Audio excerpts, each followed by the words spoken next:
नमस्कार, total health में आप सभी का स्वागत है। मैं हूं संजीव उपाध्याय। नमस्कार, स्वागत है आपका टोटल हेल्थ में। मैं हूं किरण भारद्वाज। अक्सर हमने देखा यह है कि जो बातें हमें छुपानी चाहिए वो हम बता देते हैं और जो बतानी चाहिए उन्हें छुपा लेते हैं। अगर हम बात करें अपनी सेहत की, तो सेहत को लेकर ऐसे बहुत से लक्षण होते हैं जब हमें ये लगता है कि हाँ कुछ गड़बड़ है और डॉक्टर के पास जाना चाहिए, उन्हें छुपा लेते हैं। जब डॉक्टर कुछ बीमारियों के नाम बताए कि शायद आपको ये बीमारी हो सकती है, हम इसे छुपा लेते हैं। और बात करें अगर तपेदिक यानी क्षय रोग या टीबी की, तो ये अभी भी बहुत लोगों के मन में ये एक स्टिग्मा है। उनको लगता है कि अगर उन्होंने किसी को बता दिया कि उन्हें टीबी है तो शायद उनके साथ भेदभाव किया जाएगा या उन्हें जरा ये समझा जाएगा कि इनसे भाई जरा दूर रहिए। लेकिन टीबी यानी तपेदिक हम सब जानते हैं, इसका इलाज मुमकिन है और बड़ा आसान इलाज भी है। लेकिन समस्या इस बात को लेकर है, न सिर्फ लोग इसे छुपाते हैं बल्कि इसका इलाज बीच में छोड़ देते हैं। 24 मार्च को विश्व तपेदिक डे यानी वर्ल्ड टीबी डे था और हमने ये समझने की कोशिश की कि ये तमाम हालात को देखते हुए अगर हम चर्चा में इस बात को भी उठाने की कोशिश करें कि तपेदिक क्यों इतनी बड़ी समस्या के रूप में हमारे सामने है और हमने कितना सफर तय किया है। आज बहुत विस्तार से टोटल हेल्थ में इन्हीं मुद्दों को हम विशेषज्ञों के साथ चर्चा में शामिल करेंगे। क्योंकि आंकड़ों से जो स्थिति सामने आती है वो ये है कि पूरे विश्व में 1/3 जनसंख्या टीबी रोग से ग्रस्त है। सबसे अधिक रोगी भारत में यानी हमारे देश में है। और चिंता की बात यह है कि ज़्यादातर मामले MDR यानी मल्टी ड्रग रेसिस्टेंट टीबी के सामने आ रहे हैं हमारे देश में। MDR क्या होता है, क्यों होता है, ऐसी बहुत सी बातें जाननी है। किस तरह से टीबी की पहचान हो और ख़ास तौर पर इसका इलाज पूरा करवाना क्यों ज़रूरी है और इलाज कैसे करवाया जाए, विस्तार से इन सभी विषयों पर बातचीत होगी। चर्चा की शुरुआत करें उससे पहले ये समझ लेते हैं कि दरअसल टीबी रोग यानी तपेदिक किस तरह से हमारे शरीर को प्रभावित करता है।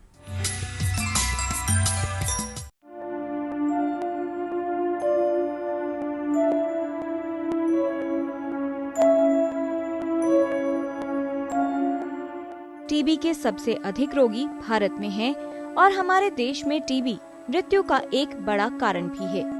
टीबी के बैक्टीरिया सांस द्वारा शरीर में प्रवेश करते हैं।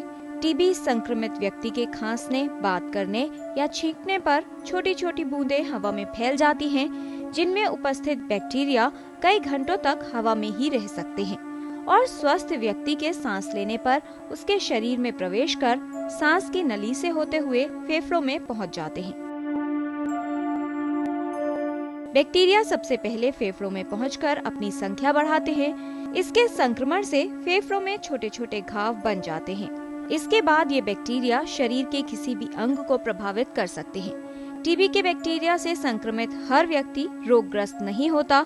शरीर की प्रतिरोधक क्षमता मजबूत होने पर ये जीवाणु कैल्शियम या फाइब्रोसिस के आवरण में बंद हो जाते हैं और बिना हानि पहुंचाए फेफड़ों या लिम्फ ग्रंथि में कई वर्षों तक पड़े रहते हैं।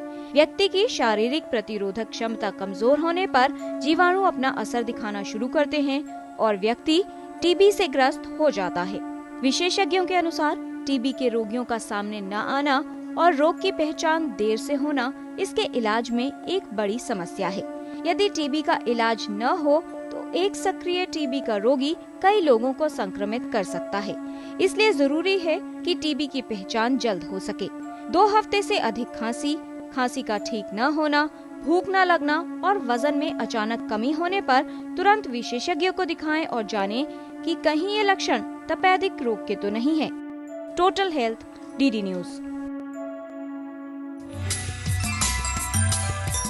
कुल आबादी का 1/3% अगर टीबी से संक्रमित हो तो ऐसे में ये बात भी समझने की बहुत जरूरी हो जाती है कि जिस भी व्यक्ति को जब भी ये रोग हो जाए और उसे लक्षण दिखाई दें तो तुरंत वो विशेषज्ञ के पास जाए। क्योंकि जो समस्या उभर कर सामने आ रही है वो ये कि मुफ्त इलाज उपलब्ध होने के बावजूद बहुत से लोग या तो इलाज करवाते नहीं या इलाज बीच में छोड़ देते हैं।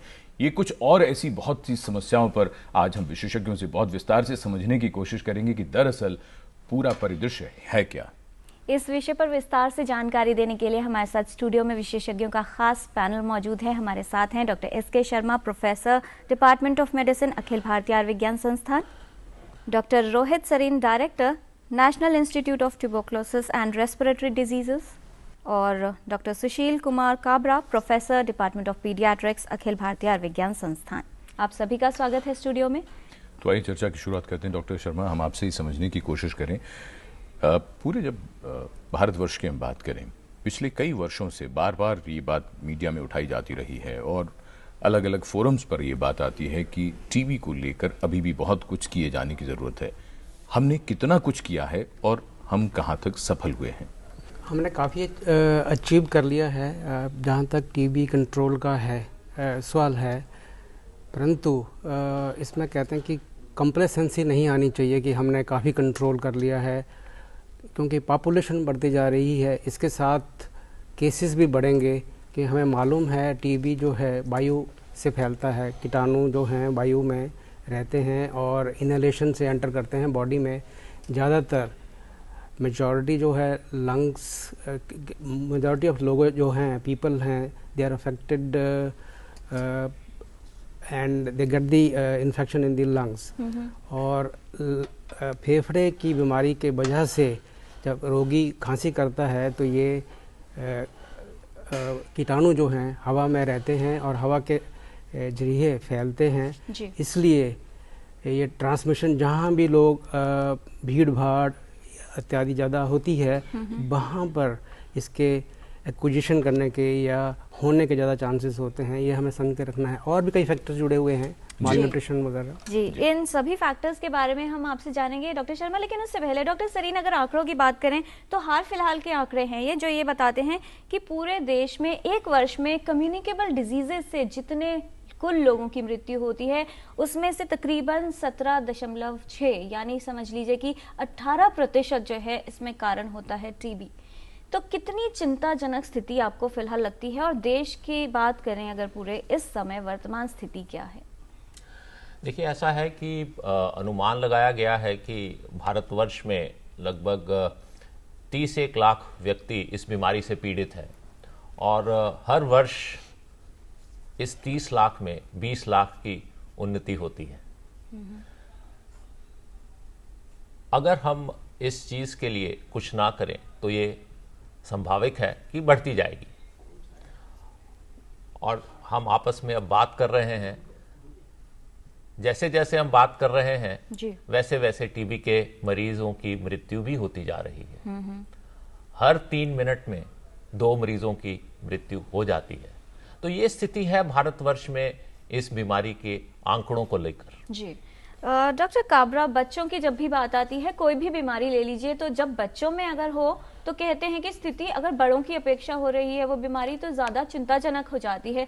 टीबी के संदर्भ में अगर बात की जाए तो बच्चों को कितना खतरा होता है और क्या जो गंभीरता होती है वो भी वाकई ज्यादा होगी अगर बच्चों में हो रही है तो? जी, बच्चों का जो इम्यून सिस्टम है वो पूरा डेवलप नहीं होता है, इस कारण से बीमारी ज़्यादा फैलती है। जैसे बड़े व्यक्तियों में ये खाली छाती में होगी, बच्चों में ये दिमाग में फैलने का डर अधिक होता है। दूसरा, यदि कोई बच्चे को संक्रमण होता है तो वो पहले 1 साल में 50% चांस है कि उसको बीमारी हो जाएगी, जबकि बड़े आदमियों में पूरे जीवन भर में 10% चांस होता है कि उसको बीमारी होगी। जी डॉक्टर सरीन, आपसे हम ये समझने की कोशिश करें, जो डॉक्टर शर्मा ने जो बात सामने रखी कि हमें इस पर बहुत ज़्यादा जिसे कहते हैं कि कंप्लेसेंट नहीं होना है कि हमने अचीव काफ़ी किया है, लेकिन अभी बहुत कुछ हमें करना बाकी है।